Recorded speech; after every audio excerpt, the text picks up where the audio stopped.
Hello, citizens of the verse. After the release of 3.0, CIG is going to start shifting to a date-driven model rather than the content-driven model that it's currently working with.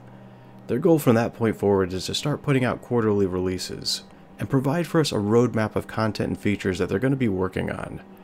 Upon each quarterly release, all the features that are scheduled to be put out and are ready to go live at that time will be bundled together and added to the update. If some features slip their target date, then they'll simply be added to the list of items that are scheduled to come out for the next quarterly release. The idea is to have more regular updates for us players so we can give quicker feedback on new systems, and will allow them to iterate on features at a faster pace, which in turn is going to grow the game at a more accelerated schedule. It's been quite a while since they delivered the last patch, 2.6.3, but really the last major patch was 2.6, which was put out roughly 10 months ago, and as we've seen, interest tends to wane during a content drought at that level. The game has grown to the point where all of the architecture is finally put into place that's going to allow the persistent universe to take shape.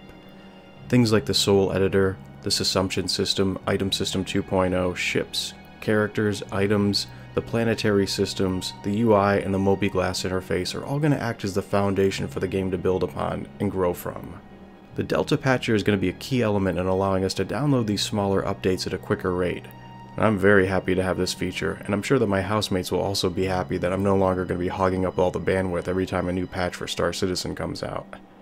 As stated before, CIG is planning on putting out a roadmap which will contain a list of what features and content they're going to be working on, and on what order they plan on working on them in. This is going to go a long way to helping us keep tabs on their progress, which will allow us to see what features are coming next down the pipeline, what to look forward to, and provide topics for us to discuss in the forums.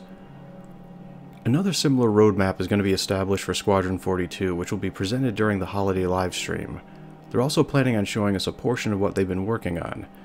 Since Squadron 42 has been just as dependent on this technology being finished as the persistent universe is, progress is going to start being far more forthcoming than it was in the past. A massive amount of blockers have been removed from the Squadron 42's production schedule, and finally a huge amount of assets and content that's been sitting on a shelf for far too long can finally be integrated into the standalone game. I personally find these changes to be a welcome addition to CIG's ever-increasing attempts at removing the walls that exist between the backers and the production staff, and feel this is another step in the right direction.